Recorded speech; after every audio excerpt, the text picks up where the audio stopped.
Welcome back. Yeah, you're right. This right here is like a man-made oxbow, man-made pond. That's the river on the other side of it. I've been here before, but it's been a while.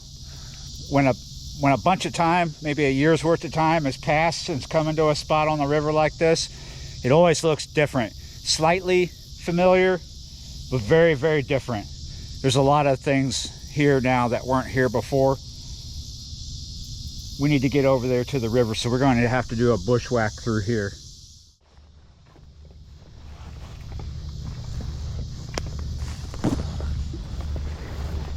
Still in the 80s right now, but we have a front coming through tonight. It's a dry front.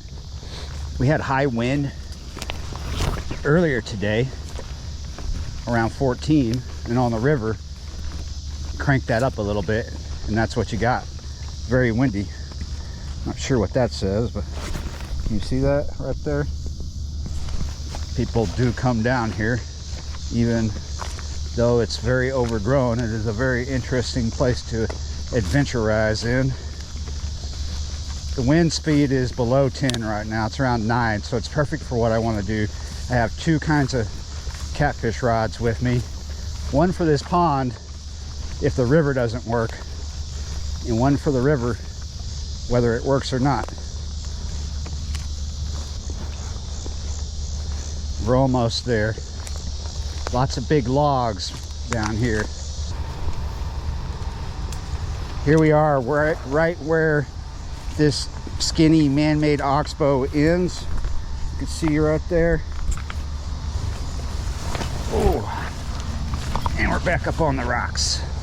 Oh, I'm about to fall off the rocks. Look at this. The river is about 3.5 or so. Pretty low. Not the most strong current either right now. We're in a bend, so we got some deep water, but this is very, very snaggy water. So there's something I like to come here and do. There is a method I have that can work in snaggy water, but sometimes it is the stupidest method you could do. It gets stupid. You see what we're standing on here? This is what I'm talking about when you hear me say revetment. These are pavers, right? There's a lot of the river that has this on the bottom that the Corps put down to protect certain areas from erosion, to increase current. But as you can see, they're linked together by this aluminum wire here. See that right there? And they don't always lay perfect. Your lead gets stuck in here, and your line will get wrapped around that wire, and your hooks will get caught on it. Makes it very snaggy. But remember, I said it doesn't lay perfect. It gets all broken up out there, different contours. Like it adds structure. It can be very inviting to big fish, just very difficult to fish. So we're going to start out with a 10-foot rod with 45-pound mono coastal brown. There we go. And there we go. We're through the tip. More than half of our rig is done already. I've got the last component for the rig. Here we go. A pack of 10 octopus. Let's get one of these on there and we will be complete. Sort of. And there you go. That's essentially my rig, right? Minus the bait. We're going to go big baits, no weights. We got a bag of big baits right here, and we've got night crawlers. I like fishing on night crawler weightless in certain places, in certain situations. This is not one of them. So we've got cichlids, but I don't really have faith in cichlids at the moment. We're going to use an entire red ear. We're going to do a flapper style bait. We're going to fillet both sides but leave them hanging off like flaps. We can cut through the ribs, and I suggest that you go ahead and pierce the gut. There we go. sometimes if you don't have the gut open, you'll have a cavity of air in there, and that's not what you want. You don't want this bait to be more buoyant. You want it to sink to the bottom. We're in luck today because the river's so low and we don't have a strong current. Sometimes it's difficult to fish here with a strong current. Even when the river's low, we can have a current. The river will be coming up eventually to about 5 feet in maybe a week's time or a little more. We're almost there. There we go. Let's go ahead and make that a true flapper. Cut that little piece, and there we go. Here. There. Flap, flap, flap, flap, flap, flap. Yeah, you're right. That isn't really to like give it action. I'm sure it does. That's more about opening it up to where the fish can smell this and get to it faster rather than taking longer. I'm just going to take this 10-aught, run it right through the head right there like that.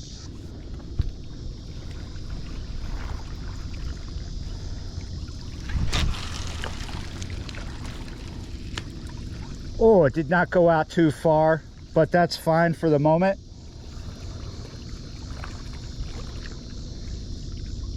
It went right into a current seam, so that makes it fine. This can be really stupid, like I said. I've pissed people off calling this stupid, and then they're like, well, if you think it's stupid, why do you do it? And I'm like, oh, I don't think you understood when I called it stupid. You did it right next to me when I wasn't looking. I come back and all of a sudden your line has drifted all into mine and wrapped around it, and now I'm fighting a fish with your line all in the way. That's why it's stupid. So when you're going to do big baits, no weights, make sure your buddy who's doing the same thing or something different isn't where you're going to drift into him. And when you're doing this in strong current like this, eventually, not always, but sometimes you'll throw it out and your bait is just going to go over to the bank, wash up to the bank, and you're going to do it again over and over. And just because you can have some success in a snaggy spot, not getting snagged, catching fish, it's not going to happen like that every day. Sometimes you're going to come out doing this from the bank and you're just going to hit snags. This is most effective. This method is most effective from the boat when you can drift with the bait itself. We're not drifting with the bait. We're stationary. That kind of makes it stupid, but it can be successful. I like to come do this at a spot like this because there's nobody here for me to interfere with, and it just works here. But I've had times where I came here and I didn't get a video. The line is already up against stuff, but we got it out of there. That's why I choose to do this with mono opposed to braid. There's a lot of things in this section of the river and a lot of sections like this on the river where it's navigable, where you see barges and ships. There's a lot of things that will cut through braid. There are a lot of spots I can fish on this river down here with braid successfully. Sometimes I go to a spot like that and I discover the one thing that's going to cut the braid. All right.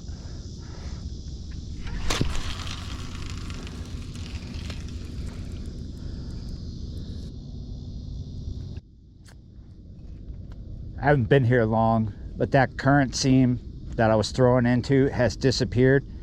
You can see a seam right there, and then it disappears, and then it starts again right there. Must be something right here in front of us out that way a good ways.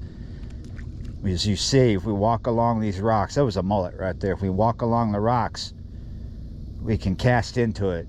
Might be deep water right there. Well, I'm thinking we need to try a different method of casting, maybe a pendulum cast. We need to be able to get this out a little further. If you can't get it into deep water, it just doesn't make much sense unless it's a time of year where big fish are coming up close. That does happen in fall. I don't know if we have the right water temp for that yet, There's no sign right now of big fish feeding in front of us, but that doesn't mean anything. They could be. There's mullet, right? I saw something roll right there. And then, was that another mullet? So, I mean, at least there's mullet in here pretty good, pretty thick. We got a nice tight line. We got tension on it. So what we should do is we should walk over here and touch this line and feel for vibrations. And I don't feel any crazy loud vibrations. So I don't think we have a crazy thing going with the line stuck on one position, you know, like pivoting. But we probably have something similar. It's just not crazy yet because we don't have super strong current. When you see that seam just keeps changing, it'll come in close, it'll disappear, and then it'll be further out.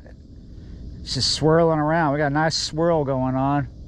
Now, I have caught from this position, and I've also caught from that position down there where you see the big log up on the rocks. We're probably going to walk down that way a little bit here in a second. Still in the first position, and I just keep watching down there, and I'm seeing different bait activity close to the rocks. You see it? Shad coming up. I think stuff is busting them. It's not always catfish coming through here. This revetment. Oh, we turned at the right time. The mullet just hipping, hop, skipping. Man, can't talk right today. But I think it's turning on. It is turning on because we're so close to sunset. It's after 5:30. We got less than an hour now till dark, and we only brought a headlamp. Yeah, this feels stupid sometimes. You see what looks like rain right here in front of us? It might be river shrimp or some kind of small fry. I go on and on calling this method stupid, but you know what is stupider? Being the one guy in a boat or a kayak. That's even stupider, or a canoe. I've seen people come through here in canoes, but coming through here fishing in a boat is rare. People don't do it. There are people who do it, but lots of people don't because they're scared. You feel stupid when you're on this river, right? And anywhere down here when these big boats are coming through, and you feel like you're fishing from a tin can all of a sudden. Yeah, it makes you feel dumb. You feel like you're putting your life at risk, and then all of a sudden you catch a really big fish.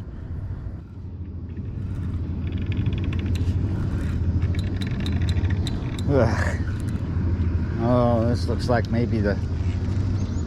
Oh, are we gonna be able to just eat it out? I don't think so.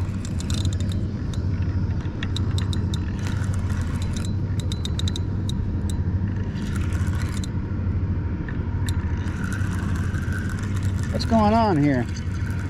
Oh, we got it out. All kinds of stuff to get wrapped on, stuck on. Let's see. Our bait's looking a little beat up, but okay, let's move.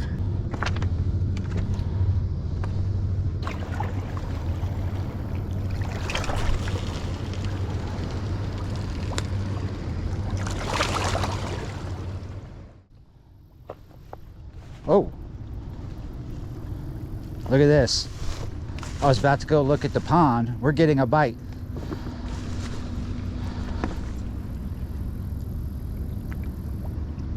We had a bite. One of the species I anticipate catching is flathead. Blue cats, yes, I've got them up here. Look at this, here we go. Something's messing with the bait. Let's just let them have it for a little longer. We might step back so we can watch a little better. Whoa, we're about to trip. There we go. Not ready to trip. Because when you're tripping, you're going to be falling at some point. Alligator gar is another possibility. Picked them up like this before with the bait close in as it is. We just don't have the right kind of wind to help us cast this out. I've fished bigger baits here before, like mullet, big mullet. bigger the bait, the further you can cast it. If you got the wind to your back, then that's going to help cast longer. It is what it is. But we're getting bites. Still getting bites. I'm gonna try something. Probably not going to work out too well. Oh.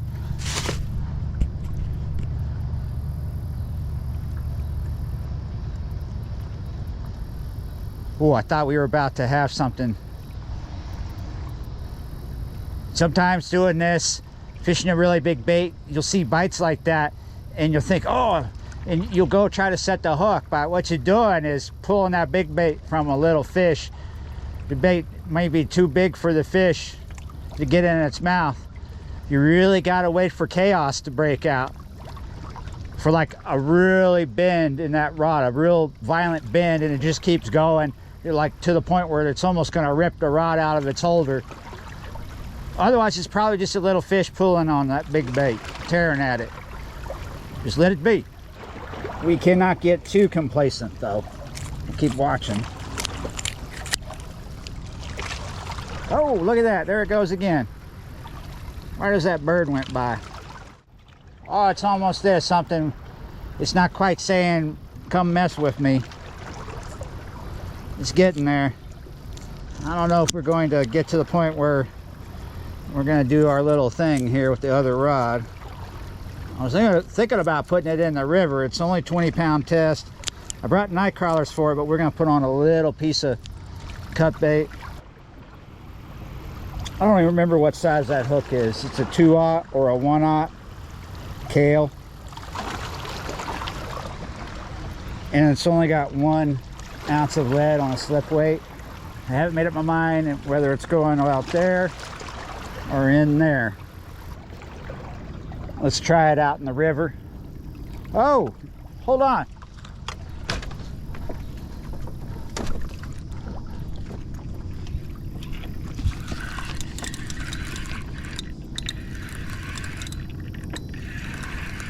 What do we got here?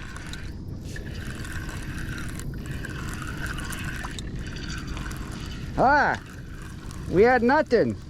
Well, that was exciting, huh? Look how torn up that fish is now. Maybe a gar or something was getting at it. Definitely little fish tearing at him.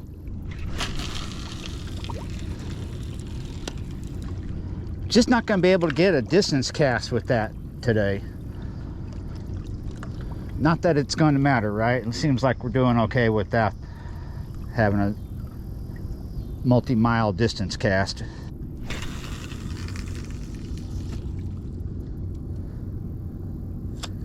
All right, let's see how fast this one will drift with just a 1 ounce. Sometimes if you're almost using no weight, you can avoid the snags rather than like a 4 ounce. With this current, a 3 or a 4 ounce is what I would prefer, not a 1. This will probably hit a snag, but will it drift into our other line? Are we gonna have interference here? Stupid method, can't even speak. Stupid method number 1 working again. Look at that. Look, something's got us. Look at the tension that's building. Look at that. The rod is moving around in its position. Oh, come on.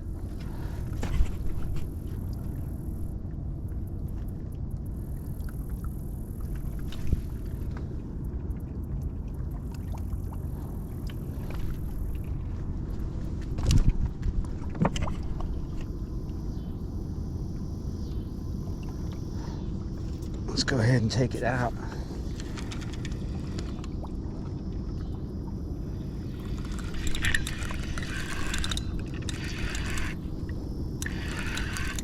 We're fighting a fish finally. First time, the fish was just holding on.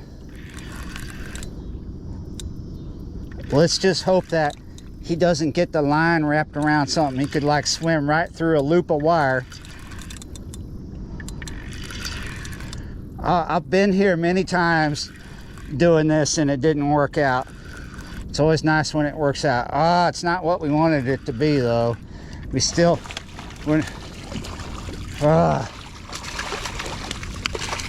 it's a massive gaff top, but we still have these in the river. Look at that.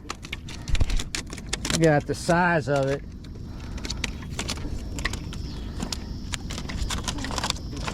Stupid method that works. I mean, whoa, oh, oh.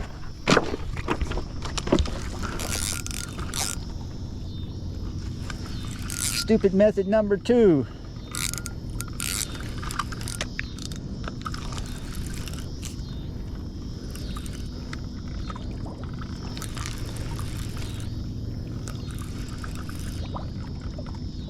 Maybe this is the little bit of feeding that I saw. I was seeing right in front of us shad getting busted. I was hoping we wouldn't have so many gaff tops still in the river, but I knew that it was likely we still had them.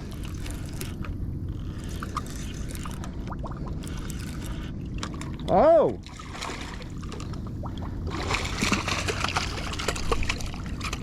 Yeah!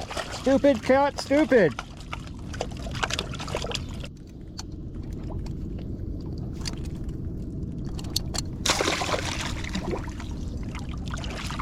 You can figure it out. There you go, you got it. Awesome. Hey, we were trying to do a close-up. We just can't work with you.